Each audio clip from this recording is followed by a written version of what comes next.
Y esta mañana vamos a ver el tema, la teología y el verdadero evangelio. Voy a ser breve con esta pregunta y creo que con la palabra teología ya ustedes saben de qué voy a hablar. La teología y el verdadero evangelio. Comienzo con una pregunta. ¿Qué es teología, hermanos? ¿Han escuchado ustedes esa palabra? Miles de veces, ¿verdad? Teología. ¿Cuántas veces lo han escuchado esa palabra? Muchas veces. ¿Pero qué es teología? ¿Se han puesto a pensar ustedes? Estudio la palabra de Dios, ¿ok? ¿Qué más? Estudio acerca de quién es Dios, ¿ok? ¿Han investigado ustedes el término teología? ¿O solamente le corresponde a los líderes ministeriales, a los pastores?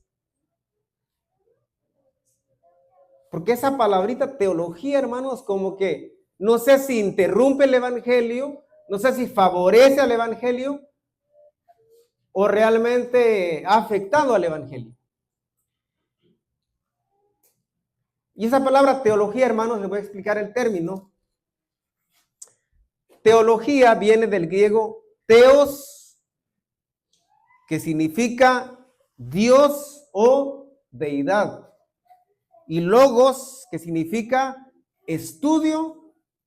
Quiere decir que esta palabra, hermanos, se originó en, perdón, ¿se originó en dónde? ¿En dónde se originó? Si es una palabra griega, en Grecia. Pero esta palabra no se refería directamente al estudio de nuestro Dios, a quien nosotros creemos. Los griegos, hermanos, y hay un hombre que fue el que inventó esta palabra, su nombre fue Platón. ¿Han escuchado de Platón? Un filósofo griego que existió entre los años 427 al año 347 antes de Cristo. Con mucha antigüedad, ¿verdad? 427 entre 427 y 347 antes de Cristo. Y Platón era un filósofo griego. Platón quería saber cómo conocer más a los dioses griegos. Porque esta palabra teología se basa en el politeísmo. El politeísmo, hermanos, es la creencia en varios dioses.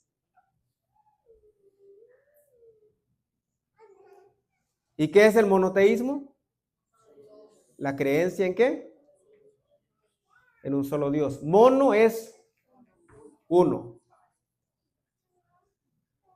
Entonces el politeísmo es, poli es varios. Este término, hermanos, de teología que inventó Platón, Platón dijo, ¿cómo entender la divinidad de los dioses? Porque ellos tenían dioses como los romanos, dioses de la fertilidad, dioses de la lluvia, en fin, un montón de dioses. Y a eso se refería teología. Teos, Dios o deidad o divinidad. Y logos, estudio. Entonces de ahí viene la palabra teología. Y este hombre, Platón, era discípulo de Sócrates. ¿Han escuchado de Sócrates? También un filósofo griego. Después, Platón instruyó a Aristóteles y Aristóteles instruyó a otros filósofos griegos, sabios, que no voy a mencionar hoy porque no hay tiempo. En fin, la palabra teología, hermanos, surgió entre el año 427 al 347 antes de Cristo. Entonces quiere decir que en el nacimiento de Cristo, durante el tiempo de los escribas y fariseos, ya existía la teología, ¿verdad que sí? Ya existía. Porque hay registros en la historia que el apóstol Pablo estudió a los pies de ¿quién? De Gamaliel. ¿Quién era Gamaliel, hermanos? Un hombre fariseo tan sabio, hermanos, que dice que él, cuando instruía a sus discípulos, los instruía bien. Y el apóstol Pablo, hermanos, tenía un conocimiento tal, instruido a los pies del mejor maestro de Jerusalén, ¿Que era quién? Gamaliel. ¿Usted se imagina estudiar a los pies de un gran doctor de la ley? Pero cuando Pablo conoció a Cristo, hermanos, ¿qué hizo con todos esos títulos? Pablo dice que cuando él encontró a Cristo, todo lo que él había estudiado, ¿para dónde se fue? A la basura. Porque ya no servía para nada. Dijo, ¿para qué quiero todos estos títulos? Si Cristo me ha transformado. ¿Ustedes creen que Pablo conocía a Cristo antes de convertirse? Ni siquiera sabía que estaba persiguiendo al mismo Cristo. Al perseguir a sus seguidores, ¿a quién estaba persiguiendo? A Cristo mismo. Entonces no servían de nada esos títulos que él tenía. ¿Y no hay algún otro personaje bíblico que haya estudiado teología? ¿En qué universidad estudió Amós? ¿De dónde lo tomó Dios? ¿Quién era Amós, hermanos? Dice Amós que cuando él estaba detrás del ganado, Dios lo llamó y le dijo, Amós, tú vas a ser profeta. Ven, tú vas a predicar mi mensaje. Y Amós dice, yo estaba detrás del ganado cuando Jehová me llamó. ¿Quién era Amós entonces? Era simplemente un campesino, un pastor. Pastor de ovejas, pastor de ganados. ¿Qué título podía tener Amós? Pero qué gran profeta fue, ¿verdad?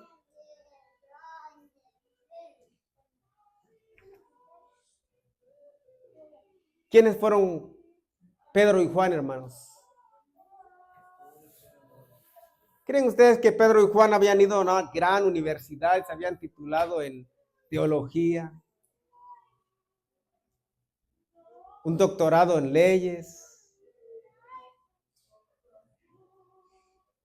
Pedro y Juan, hermanos, eran simples pescadores. ¿Quién era Mateo? Un simple cobrador de impuestos. Podemos ir hoy día a trabajar para el IRS, ¿verdad?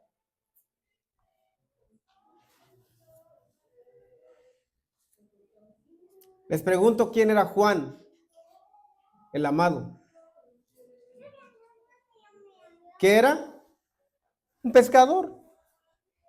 Pero entonces, ¿por qué se le atribuye el título? Hay algunas Biblias que dice Juan el teólogo. No hay registro de que Juan haya estudiado teología. Quiere decir que algunas traducciones de la Biblia están mal. ¿Quién le puso Juan el teólogo? Pero ¿saben cuándo se introdujo la teología dentro del cristianismo?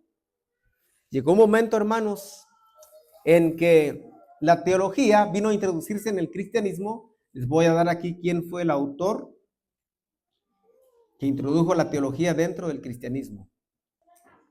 La teología, hermanos, se basaba en tres características principales, que eran los textos sagrados, la tradición y los dogmas religiosos, ¿ok? De la religión de los griegos. ¿Sí? En eso se basó Platón. Anoten esos 3 puntos porque no sé si los voy a volver a predicar o alguien más va a venir a predicarlo, no sé. La teología de Platón se basaba en los textos sagrados, porque los griegos también tenían sus libros sagrados. No es que nada más estaban sueltos y creían en dioses, diferentes dioses y ya no, ellos tenían sus textos sagrados. Creían también en la tradición, que era muy importante.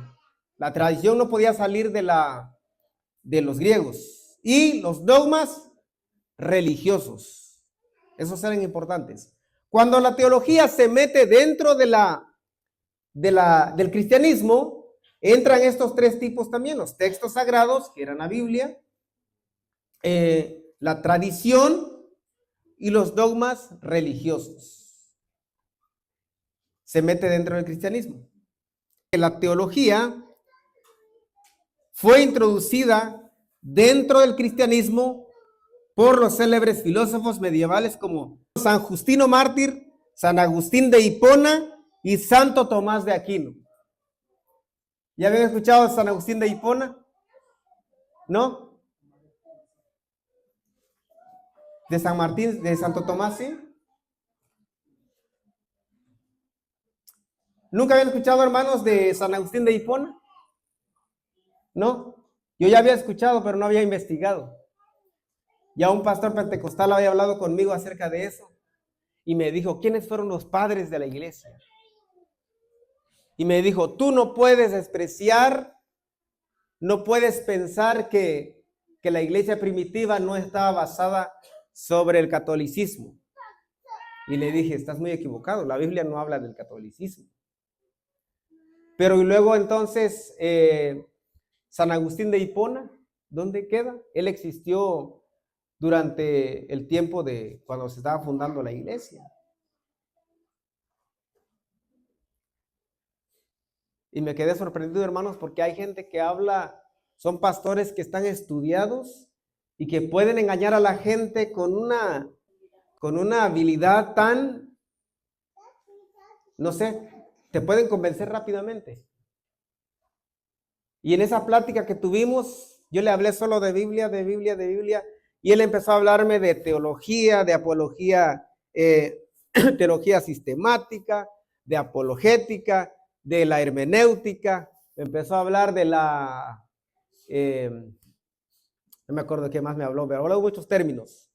Algunos términos yo los conozco, pero muchos de los que me habló no los conozco. Conozco de la hermenéutica, conozco un poco. Conozco un poco de la teología sistemática, pero otros términos de los cuales él me mencionó no los conozco. Y entonces me dijo, si tú no sabes todos estos términos, entonces ¿cómo puedes tú enseñar a tu iglesia? Le dije, mire pastor, porque él es pastor pentecostal, yo he estudiado sobre esto dentro de lo que yo he podido entender, porque yo no he ido a una universidad para estudiar teología y todos estos términos. Pero el evangelio, le dije claramente, hermanos, y cuando vas a hablar, tienes que hablar con autoridad. Le tienes que decir, el evangelio no se basa en todo este teatro que ustedes crean como pastores. Porque es un teatro armado, hermanos. Hay que ser claros y sinceros. La Biblia no registra que los autores de la Biblia, los patriarcas, los profetas, que ellos hayan ido a una universidad a aprender teología para poder predicar el evangelio. Y la Biblia da evidencias. Les voy a leer los textos bíblicos antes de terminar. Cuando la teología se mete dentro del cristianismo, hermanos, comienzan a crear ideas. Por ejemplo, las tradiciones, la celebración de Navidad. Eso no es nada nuevo, no nació apenas. La Navidad, hermanos, nació cuando San Agustín de Hipona, cuando Santo Tomás de Aquino, ellos comienzan a introducir esas tradiciones griegas dentro de la iglesia, porque ellos tenían su celebración a sus dioses. Por ejemplo, ellos hacían el nacimiento del nuevo solsticio. Los romanos celebraban la victoria del sol invicto, que era el 25 de diciembre. Y vienen estos hombres, cuando se apoderan de meter la teología o sus ideas dentro del cristianismo, ellos dicen, como ellos celebran a sus dioses, nosotros tenemos que meter esta idea dentro de la iglesia y hay que imponer la celebración del nacimiento del sol de justicia, que es Cristo, basado en Malaquías capítulo 4. Y entonces vamos a celebrar el nacimiento del sol de justicia el 25 de diciembre. Y hay historia de eso, no les estoy mintiendo. Vayan a la Historia Universal, investiguen en videos, investiguen en páginas web y van a encontrar de que estos hombres comenzaron a introducir estas ideas dentro de la iglesia, dentro del cristianismo. Y entonces dijeron, hagamos también la celebración del sol de justicia el 25 de diciembre, lo cual más tarde vino a llamarse Navidad. Lo cual, si usted celebra el día de hoy, no está celebrando el nacimiento de Cristo.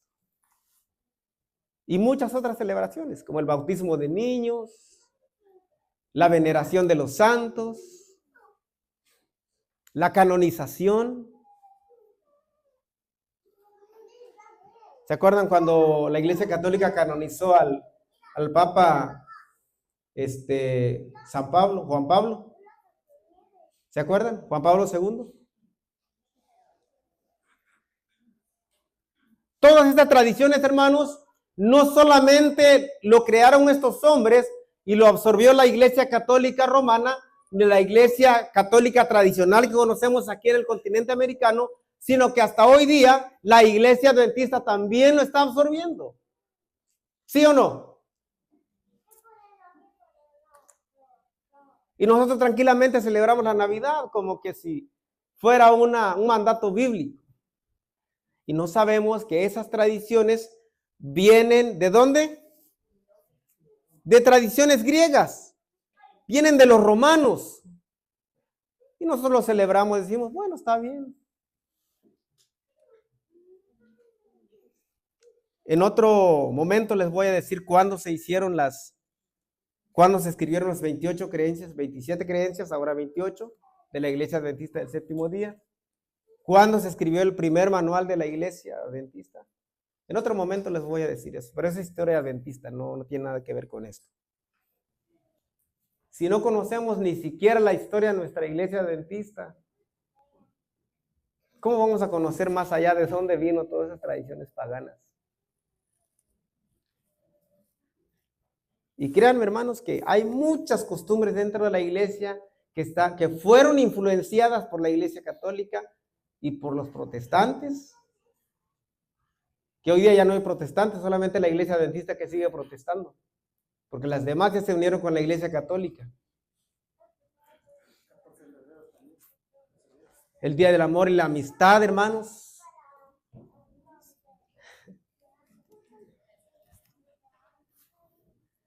¿Quién inventó a Cupido, hermanos? Porque ese día San Valentín viene de Cupido, ¿verdad que sí? Un corazón con una flecha metida en el corazón, ¿verdad? Y el corazón sangrando. O un angelito que le está dando con una flecha al corazón. Ese es Cupido. Y nosotros tranquilamente, el Día del Amor y la Amistad, el 14 de febrero. No saben, hermanos, cuánto poder satánico hay detrás de eso. Cuánta influencia satánica hay detrás de eso. Y vimos en la lección claramente que decía que el dragón detrás de quién está. No solamente está contra Dios, no solamente está contra su pueblo, sino está contra quién. Está detrás de quién. Del poder político, incluso está detrás del poder religioso. Detrás de los grandes líderes mundiales de cada religión está Satanás también, metiendo sus ideas. A ver, ¿a qué horas la iglesia se corrompe? Y la Biblia claramente dice que Satanás va a hacer caer, y si fuera posible, aún a los escogidos, aún a los que estudian mucho y los que oran mucho. Incluso a eso Satanás quiere tumbar también. Pero hermanos, ya el tiempo se fue, hay mucho que decir. Voy a leer 2 textos bíblicos. Pero en fin, la teología, volviendo a la pregunta, ¿la teología ha afectado a la iglesia o en qué ha beneficiado? A ver, yo quisiera escuchar a algún hermano que me diga, ¿en qué ha beneficiado la teología a la predicación del evangelio? ¿Algún valiente que diga? Yo, no tenga miedo, no está saliendo en vivo. Más le ha afectado. Ok. Hay dos posturas, hermano, porque también la teología, tanto para nuestra iglesia, hay herramientas. Ok. Herramientas que nos ayudan a investigar, a destacar más. En otra parte, esa es la postura, queremos decir, muy buena, ¿no? Tenemos esa herramienta. Pero la otra es de que, tristemente, nuestra iglesia se ha conformado con los hermanos pastores teólogos que estudian y por eso ya no hay una necesidad de estudiar, porque creemos que un teólogo conoce más y lo que predica ya, pues la iglesia lo cree. Y eso a mí me hace que yo crea lo que el pastor, porque ya es un pastor estudioso, llámese Esteban Paul, Pastor Bullón, cualquier pastor, y el pueblo se conforma porque enfrente hay un pastor y no hay una necesidad mía que yo estudie. Correcto. Ese sería entonces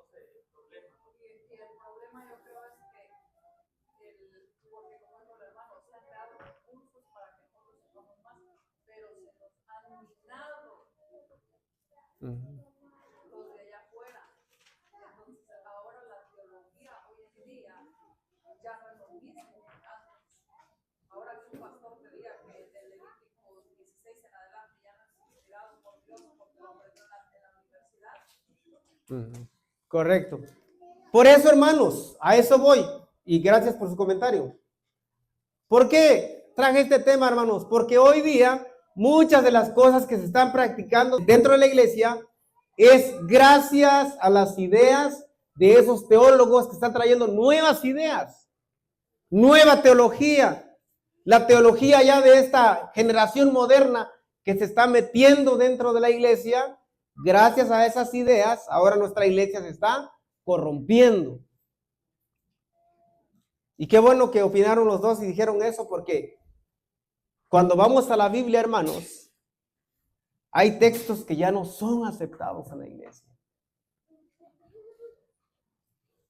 Cuidado que tú hables mal del Papa, porque incluso hay una creencia de la iglesia cuando se fundó la teología dentro del cristianismo, también entró esa idea que decía que el Papa era infalible. ¿Sí? Infalible. El Papa no podía fallar, pero tampoco podía hablar mal contra el Papa. Es una de las muchas ideas que se escribieron dentro de la teología que se metió dentro del cristianismo. Y mucha gente que predican mucho de la teología van a defender a capa y espada la teología como de lugar. ¿Por qué? Porque cuando nosotros abrimos el evangelio, hermanos, encontramos todo lo contrario. Dios usó a personas sencillas. Y vamos a la palabra de Dios y terminamos. Ya hemos leído Amós 3, 7 al 8, que Jehová revelará sus secretos ¿a quiénes? A sus siervos. Dios mismo le revela sus secretos a sus siervos. Cuando los profetas hablaban, decían, así ha dicho Jehová. No decía, así me dijo mi pastor, así manda la organización. Dijo, así ha dicho Jehová. No venía un predicador y decía, yo tengo que decir lo que mis jefes dicen, porque si no, me cuelgan o me cortan el empleo. Así ha dicho Jehová. Otro texto, Santiago 3, 13 al 18. Yo creo que con este texto aclaramos todo, no necesito mencionar la lista de textos que tengo aquí. Tengo como una lista de 10 textos, pero con este texto, hermanos, de Santiago aclaramos todo lo demás. Miren, 3, 13 al 18 dice, ¿ya lo encontraron? Dice, ¿quién es sabio y entendido entre vosotros? Hace la pregunta el apóstol Santiago. Muestre por la buena conducta sus obras en sabia mansedumbre. Pero si tenéis celos amargos y rivalidad en vuestro corazón, no os jactéis ni mintáis contra la verdad, cosa que muchos hacen o hacemos, jactarnos de la verdad y mentir contra la verdad. Es decir, decirle a la Biblia lo que la Biblia no dice. Hacerle decir a la gente, decimos, esto dice la Biblia, y la Biblia no lo dice. Y el apóstol Santiago dice, si tenemos celos amargos y rivalidad en nuestro corazón, no nos jactemos ni mintamos contra la verdad. No es esta la sabiduría que desciende de lo alto, sino que es que terrenal, animal, diabólica, dice el apóstol Santiago. ¿Miren? O sea que es una sabiduría que no es divina, es diabólica. Versículo 16. Pues donde hay celos y rivalidad, ahí hay que perturbación y toda obra perversa. Pero la sabiduría que es de lo alto es primeramente pura, después pacífica, amable, benigna, llena de misericordia y de buenos frutos, sin incertidumbre ni hipocresía. Terminamos, versículo 18. Y el fruto de justicia se siembra en paz para aquellos que hacen la paz. Tengo aquí Oseas 4:6, tengo Proverbios 1:7 al 9, el principio de la sabiduría de temor a Jehová. El pueblo pereció por falta de conocimiento, Oseas 4:6. Si el pueblo no se capacita, se va a perder. Isaías 8:20, a la ley y al testimonio. Si no dicen conforme a eso, es porque no les ha amanecido. Si no habla conforme a la ley y al testimonio, incluso Apocalipsis dice, ¿verdad? La ley de Dios, los mandamientos de Dios, el testimonio de Jesucristo, que es el espíritu de la profecía, Apocalipsis 19:10. Toda la escritura es inspirada por Dios y es útil para enseñar, para redarguir y para corregir, a fin de que el hombre de Dios sea perfecto, enteramente preparado para toda buena obra. Salmo 19:1, los cielos cuentan la gloria de Dios y el firmamento anuncia la obra de sus manos. ¿Quién nos va a enseñar a nosotros que Dios es real? La naturaleza. No esperes que un teólogo venga y te diga cómo es Dios, si la naturaleza te lo revela. Dios se revela a través de su creación. Último texto, Hebreos 1:1. Dios, habiendo hablado muchas veces en otros tiempos a nuestros padres por medio de los profetas. Y en estos últimos días dice que nos ha hablado por medio de él, por medio de su Hijo. Y por medio de los apóstoles y los siervos que hoy día le servimos, ¿verdad? Todos estos textos, hermanos, vayan a su casa, estudienlo, medítenlo. Quiere decir que Dios no se revela, no vamos a descubrir a Dios estudiando tantos términos que creo que les va a dar flojera de tanto entender teología sistemática, hermenéutica, apologética, etcétera, etcétera. Y ustedes van a decir, bueno, ¿y qué es todo esto? Pues entonces estudie su Biblia, ahí está toda la revelación. Conclusión, la teología ha ayudado en algunas ramas del evangelio, pero no está directamente enlazada con el evangelio de Cristo, sino con la tradición griega. Así que, por lo tanto, hermanos, la teología puede ser un arma de dos filos. ¿Sí? Tanto puede ayudar como puede afectar mucho a la iglesia. Y depende de quién la enseñe, ¿verdad? Porque si viene alguien que enseña cosas raras que no vienen en la Biblia, usted desecha ese tipo de ideas y siga con la dirección que Dios le dio.